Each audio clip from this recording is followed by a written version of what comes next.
Now this next scene, it on its head, you may not think about it, but this kind of shows the end of the spectrum. You have a battle-hardened Marine and how he treats a living creature versus someone who just arrived on the island who is still naive and thinks of war through the eyes of the books he read on the Civil War growing up as a kid. And so we're going to cut to E.B. Sledge and Sid Phillips sitting on the island because once again, this is like 2 days before Sid leaves and heads back home. Kick some of those out of you hooch, you won't feel so tender-hearted. Are those most butt-ugly creatures you ever saw before in your life? Give him a camel. And so Sid's going to do what someone who's been fighting these damn god-awful creatures in his word might do, and that's to take a Zippo to it. All right. Jesus, Sid. You start pulling them out of your hooch in the morning, you won't feel so tender-hearted. And as your dad pointed out, inside the Boondockers, you'd find them in your shoes. Yeah. Some of the guys think they're good luck. You can have this one. I got a couple. I don't know if you can see this, but I actually have one on my uniform that I put here in the buttonhole, so I didn't have to cut a hole in my lapel. Okay. But I've never seen or heard reference of that until your father mentioned it in a book, and obviously the scene in the Pacific where you see your father having one. You just did it. Could you get up for the sake of the audience, go over and look at your father's P-41 and see if there's a hole on the lapel from where he had one pushed in there? You want the camera over there? Or? No, you can just lean into it. Just tell me if you see a hole in the lapel on that uniform. I don't think. I really don't. And the top button is buttoned when they sewed this into. But like on the collar, it may be on the lapel. I don't see one on the collar. I do remember my dad talking about how they fastened one on the left collar for luck. Yeah, see, I didn't. I probably should at this point because this thing's so many years old. But this is an original era EGA. It does have the screw on back, and I think I will poke a hole in my collar at this point. It don't really matter. But when I first got my uniform, I just put it in the buttonhole, so I didn't have to cut a hole. But I will put it on the collar. Mm-hmm. But yeah, that's just another one of those little specific little detail that your father mentioned in the book haphazardly. Yeah. And then we have this scene, and then as throughout the series, it's on his lapel. Right, it's on his, like, sure. Sid has it on his collar, but you see Sledge has it on his lapel. So, yeah, I mean, that dungaree jacket does not have a hole in it. His other dungaree jacket, which I donated to the Museum of the Pacific War, the Nimitz Museum in Texas, was even newer condition than that. And that my mother and I had some conversations about this, and I to this day am confused and don't know what happened. But I retrieved that from the archives at Auburn when my dad sent all his stuff down there, and they gladly let me have it because they were really set up for flat documents, not artifacts. But sure. My dad had a piece of paper. I don't think it's still there. He had written on a large Post-it note in his own handwriting, dungaree jacket worn by E.B. Sledge through combat at Peleliu.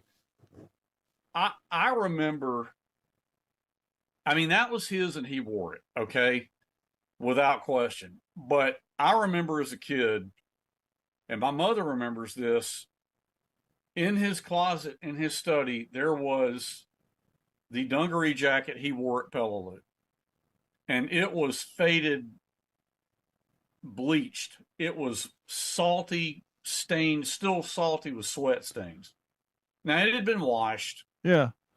But that thing was hanging, and I remembered him showing that to me, and I just remember being, as a kid, and being captivated at, shit, man, my dad wore this in combat. That's kind of sad that it's missing. Well, I don't, my mother, and you know, I cleaned out, I helped my mom clean her house out when she moved in 2017. And of course, she's passed away, but I don't remember what happened to it. But maybe he gave it away. Right there, that was Eugene Sledge's beyond doubt. He wore it. Yeah. I just don't know when he wore it. I mean, that other one, beyond question, was sweat stained and faded and had seen heavy action. And I don't know what happened to it. And my mom doesn't remember what happened to it. Now, like I said, that was Eugene Sledge's dungaree jacket right there. Yeah, but we just had a whole conversation about how people love salty uniforms, and that sounded like it was the saltiest of uniforms that went missing. And I will tell you, I've seen dungaree jackets in the Museum of the Pacific War that are, worn by private so-and-so from wherever, at any Weetalk or Kwajalein and they look even newer and cleaner than that. Yeah.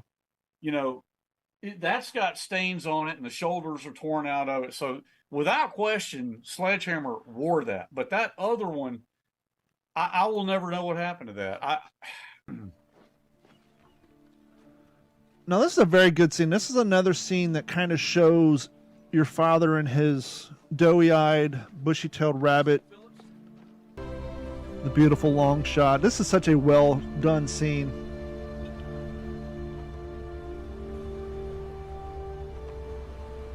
Well, they really, when I first saw this, Don, I was like, man, I wish they would have portrayed Sledge as being a little rougher, because I do think he was. Sure.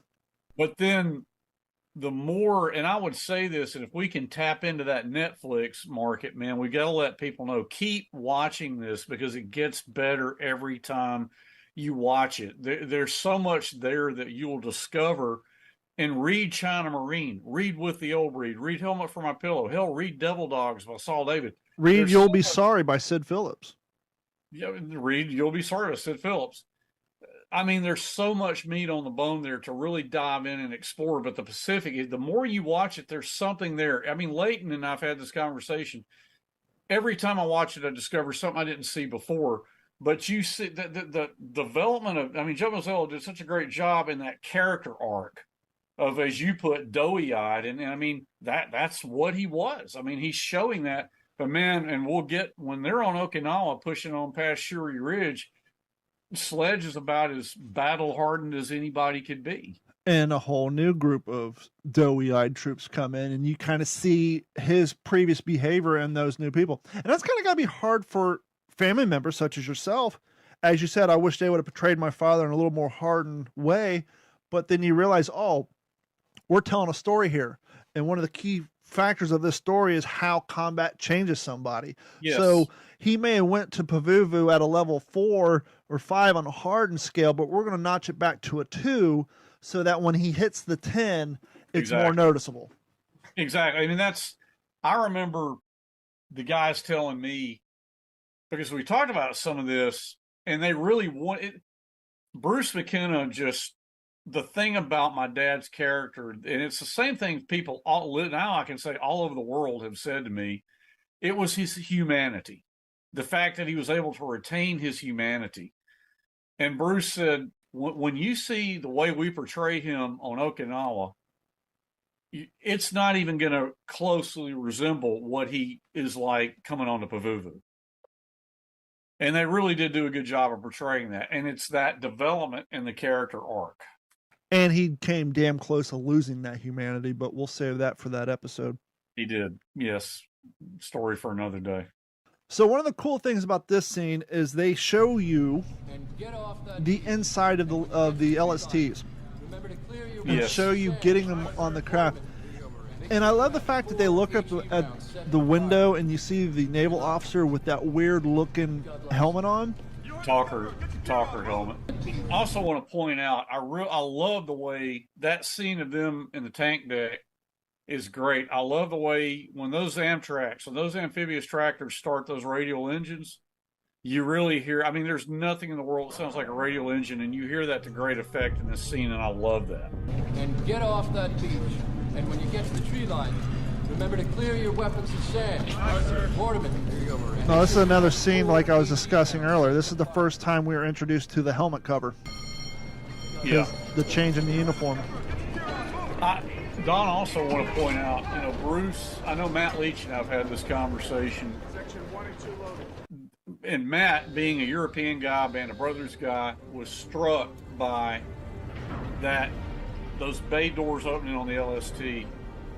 and the ramp going down and the white light coming in. And Bruce and I actually had this conversation. That is Sledgehammer 2.0 being born. That's where he goes from the doughy-eyed, completely naive. That white light comes in, they start forward. That is the beginning of Sledgehammer 2.0.